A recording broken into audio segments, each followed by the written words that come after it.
everyone, I'm Hugo. I'm Jake, and this is a Bible. We did it! Welcome back to the Atheist Bible Study. Oh, I thought we were converted. No, But we're so far in. This is 560 pages in. Shouldn't it have worked? You'd think so. Anyway, today we're doing more miracles of Jesus. We're starting today in Mark, chapter... What chapter is this? 5, verse 21, because it is chronologically the first written. Jesus raises a dead girl and heals a sick woman. When Jesus had again crossed over by boat to the other side of the lake, a large crowd gathered around him while he was by the lake. By the way, this is before the walking on water thing, Yeah. so he's hiding his power level at this point. He's sandbagging. Just because he can... He's a pool shark of miracles. Hold on, just because he can walk on water does not mean once he, revealed he could do that, he just started walking across lakes. Why not? Because, for the same reason, I still have a car even though I can walk on land, because I'm a lazy piece of shit. So okay, so how about this? Do you think it's hard to walk on water? Because there's waves and stuff. I mean, is there like a fake plane due to the power that cuts through waves, and so if a wave goes over this magical plane, it's you just like walk through the top of the wave, like you have to smash through it, or is it like sand on a beach that's fighting against you at every moment? Maybe it isn't very easy. Maybe I'm in the asshole here. I hope it's like that because I'd like to think Jesus was just ninja-y as fuck and he could dodge the waves. Yeah. Okay. Then one of the synagogue leaders named Jairus came, and when he saw Jesus, he fell at his feet. He pleaded earnestly with him, "My little daughter is dying. Please come and put your hands on her, so that she will be healed and live." So Jesus went with him, because not even Jesus would let an uninsured little girl die. A large crowd followed and pressed around him, and a woman was there who had been subject to bleeding for 12 years! She has so much blood! Honestly, if I had taken medical advice from Donald Trump, I would assume she has a finite amount of blood, and that's it. When they say bleeding, I assume they mean menstrual blood. Maybe go see your gyno. Middle Eastern biblical times gyno. Not a good place to be. To be fair, all the Jews were scared of you, so you couldn't be used as a sex slave like normal. No. Because, you're unclean, you can't. Positives. So, maybe, why would she want to be healed? That's to be absurd. fair, an article just came out that says having your period, bad periods are as painful as heart attacks. Yeah. So maybe a 12-year heart attack, you're like, fuck it, opt out. She had suffered a great deal under the care of many doctors and had spent all she had, yet instead of getting better, she grew worse. When she heard about Jesus, she came up behind him in the crowd and touched his cloak, because she thought, if I just touch his clothes, I will be healed. I don't think the Jewish education system was great. No. This doesn't seem... The logical A to B here doesn't seem very strong. In fairness, it works. Does it? She's not wrong. Immediately, her bleeding stopped, and she felt in her body that she was freed from her suffering. All right, kids. If you see a magician, David Blaine, walking down the street, if he touches clothes, you're not going to be healed. So don't do this. This is bad medical advice. We do not endorse it. It does work, however, if you want to come and you just touch someone sexy. That does work. Touch sexy people in the street. What? Yep. At once, Jesus realized that power had gone out from him. Wait. Jesus? He can feel his powers? That's interesting. That's a thing I didn't think I was going to learn. Yeah, it's like he's got a reservoir tank. He's at 100%, and there's a cooldown period. He has a refractory period for miracles. And she made him blow his miracle load all over her period pains. Anyway, good for that lady. That's us talking about Jesus Christ. He turned around and goes, "Who touched my clothes?" That's a line. I didn't make that. That is what he says. Jesus has an impeccable fashion sense. His robes are renowned. Jesus Middle East Christ. over. Judea over. And he got some new Yeezy sandals. Yeezy sandals? Yeah, so don't touch them. That's the moneymaker. You just drank that tea in an incredibly odd way. How should one drink tea? I don't know. There wasn't wrap enough. My mouth around it? A little bit. There's a middle ground between what you're doing now and what you did before. It's a tiny cup. Why would I wrap my mouth around it? Your life makes me uncomfortable. Everything makes you uncomfortable. That's fair. But Jesus kept looking around to see who had done it. Then the woman, knowing what had happened to her, came and fell at his feet, trembling with fear, told him the whole truth. He said to her, "Daughter, your faith has healed you. Go in peace and be freed from your suffering." Why was he mad about the clothes? I guess you can read into whether he asked, like, who touched my clothes? This leads to a lot of questions to me. If Jesus is okay with anyone being healed who wants to be healed by him, why isn't that his main goal? Why wouldn't he just, heal everybody? Why wouldn't he tell his followers to do universal health care? This also implies that, again, you can involuntarily, on his part, take his healing powers, whether or not he wants it. Someone could have strapped... He's reverse rogue. Strap Jesus to a table, bring people in, charge them, five Judea bucks or whatever, to come and touch him, and then you're healed. I'm just saying. Alright. Maybe some of the Roman soldiers who crucified Jesus had, I don't know, some terrible disease, and as they're pounding this guy in with nails, they're like, I feel a lot better all of a sudden. That's weird. Ching, ching, ching. Ah! Maybe it's his blood. While Jesus was speaking, some people came from the house of Jairus, the synagogue leader. "Your daughter is dead," they said. "Why bother the teacher anymore?" Overhearing what they said, Jesus told him, "Don't be afraid. Just believe." He's like Chris Angel. I was going to say he's like Santa Claus at the end of the Polar Express. That's fun. That's basically the message of that movie. There you go. It's like a Robert Rodriguez production. No, wrong one. Robert Zemeckis. That's who I'm thinking of. Oh, the Forrest Gump guy. Yeah. He did not let anyone follow him except Peter, James, and John, the brother of James. When they came to the home of the synagogue leader, Jesus saw a commotion with people crying and wailing loudly. He went in and said to them, "Why all this commotion and wailing? The child is not dead, but asleep." They laughed at him, because she was a corpse. After he put them all out, he took the child's father and mother and the disciples who were with him and went in where the child was. He took her by the hand and said to her, "Talitha koum," which means, "Little girl, I say to you, get up." Immediately the girl stood up and began to walk around. She was 12 years old. Oh, marriage age. Mary was like 13. Yeah. At this, they were completely astonished. He gave strict orders not to let anyone know about this and told them to give her something to eat. And that's the end of the story about how this girl went to the afterlife and was returned by Jesus to suffer in this mortal coil. Yeah. I'd like to think Jesus just showed up to a house and they were really dumb and she was just asleep. I just don't understand why, if you think that the afterlife is a good thing and your child dies, why are you sad? That doesn't seem to make any sense to me. In fairness, in Jewish tradition at this point, they didn't necessarily believe in the idea of heaven. They thought, the afterlife was more Sheol-y. Google Sheol. That's enough for Mark. In Matthew, Jesus also raises a dead girl and heals a sick woman, though it is a much shorter story because Matthew ain't got time for this shit. He's busy getting red words in his Bible. Can you read that? Can you see all that? There you go. Spoilers. Jesus raises a dead girl and heals a sick woman. Matthew chapter 9, verse 18. While he was saying this, which this was a question about fasting, which was right above that. So he's talking about fasting. He's like, here's how you fast. You don't eat.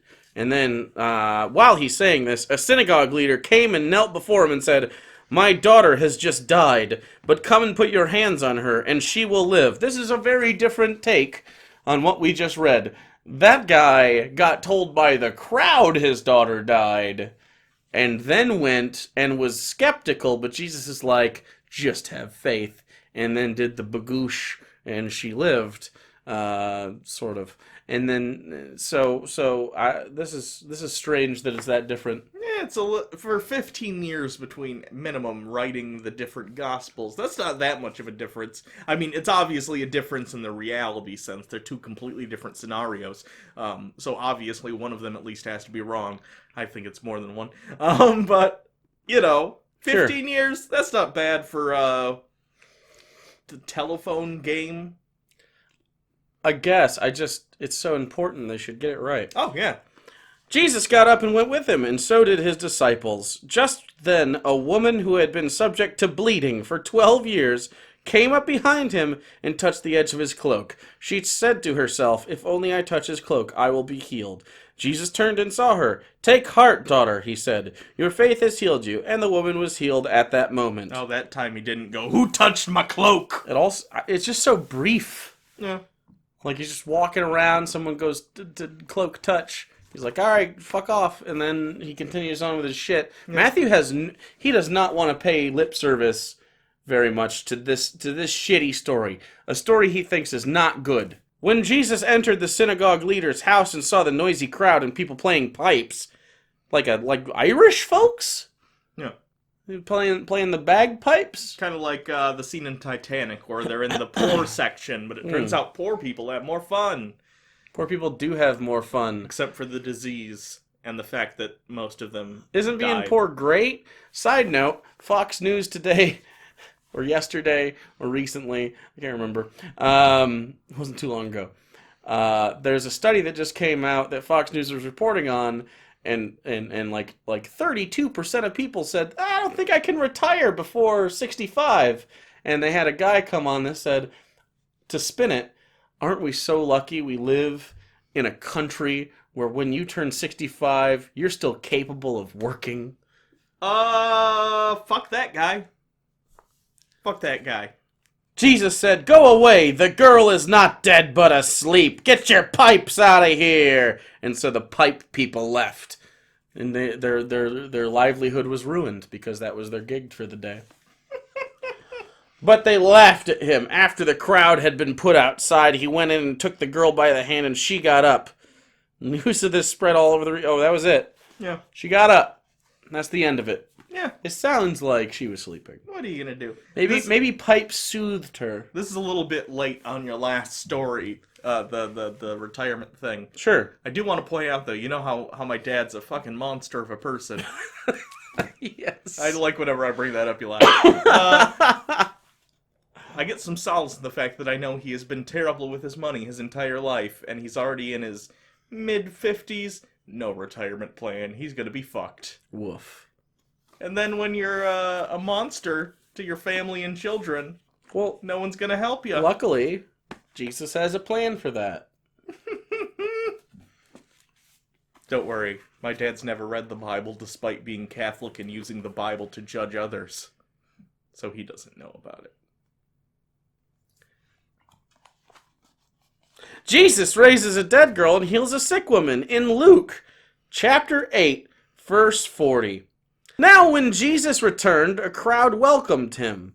And he's now returning, instead of talking about fasting in this scenario, he has now left a place where he just healed a demon-possessed man. Oh. Not fasting, not talking about that at all, just a demon guy. Yep.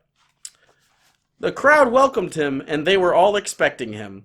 When a man named Jairus, a synagogue leader, came and fell at Jesus' feet, pleading with him to come to his house because his only daughter, a girl of 12, was dying. It's like a House episode.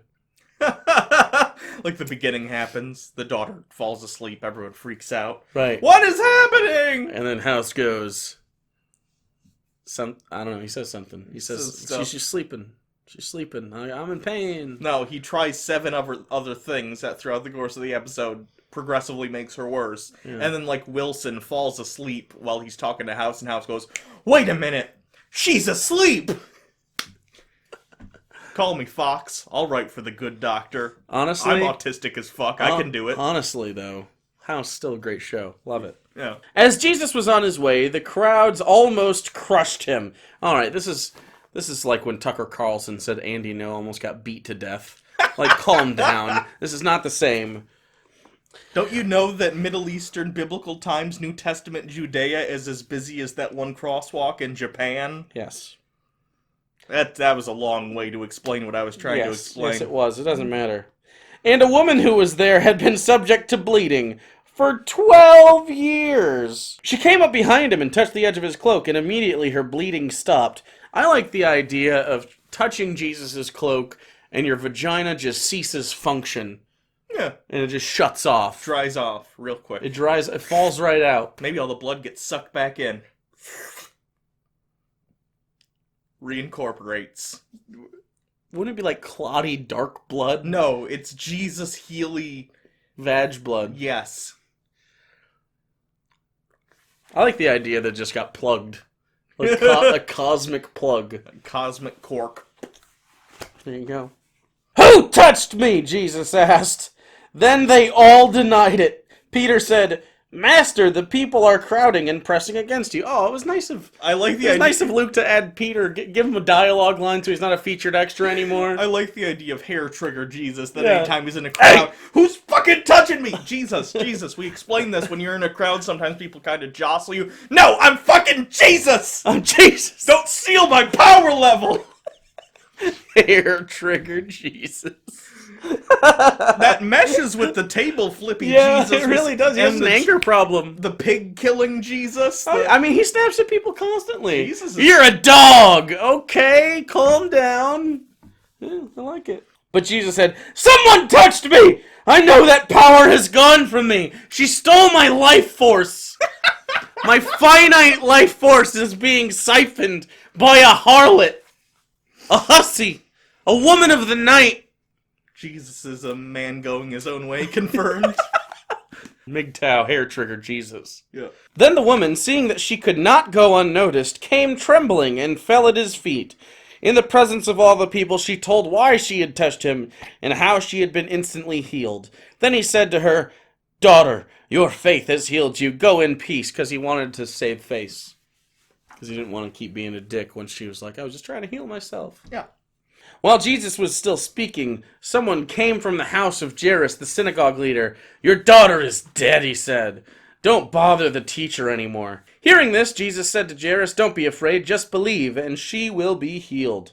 When he arrived at the house of Jairus, he did not let anyone go in with him except Peter, John, and James, and the child's father and mother.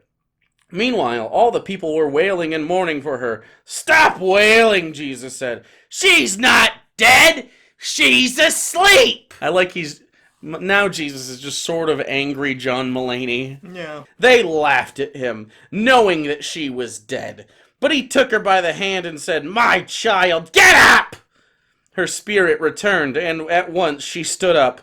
Then Jesus told them to give her something to eat. Her parents were astonished, but he ordered them not to tell anyone what had happened, and her whole life from that moment forward was a secret that needed to be kept. She was locked away in a cabin in the woods until one day the portal opened.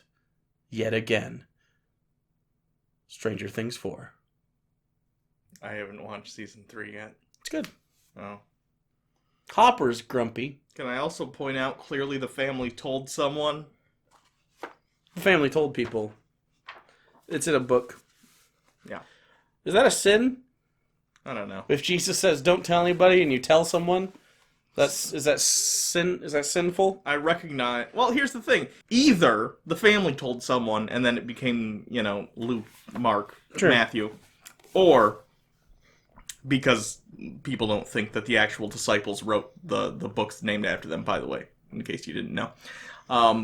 Or one of the disciples told someone. Yeah. In which case, they're shit disciples. They're bad ones. So that's this episode. Oh. No. Almost stood up. There's not a camera on it anyway. It's irrelevant. It doesn't matter. So, thanks for hanging out with the Bible study. We're going to be doing a particularly large, another book. I should have kept that one because it looks a lot like my Bible. A lot like it. A sentient book will be coming soon. What else? What else is going on? I will be doing a live charity stream, a 24-hour stream soon. Got to go on anniversary vacay with the lady friend, and then after we're done with that, I'll be doing a 24-hour live stream to help American trans kids. Nice. It'll be good. It's sort of for Pride Month, but we got sick from Pride, and so Pride Month has extended into July. I have decreed it. I have decreed it so. Cool. Pride Month. Woot. You can send us things to our P.O. box. We should probably go to the P.O. box soon. I bet there's stuff in it. Yeah. Last time we got Topo Chico and these fans from a church service. Like, we have so many fans. We have way too many fans. Look how many fans we have. No one's that hot. No one's ever been this warm to need this many fans. Oh no, they're falling out. You want one? No.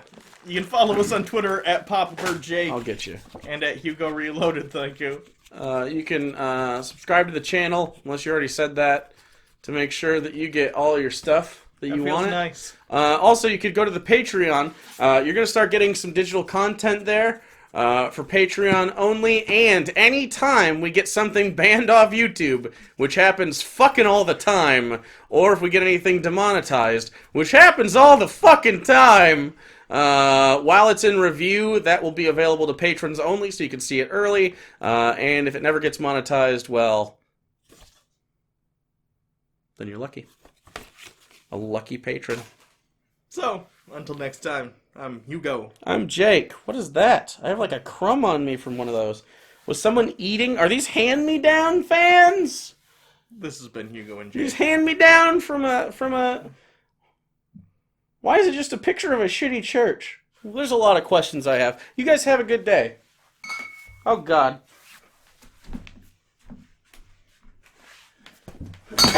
Oh, no!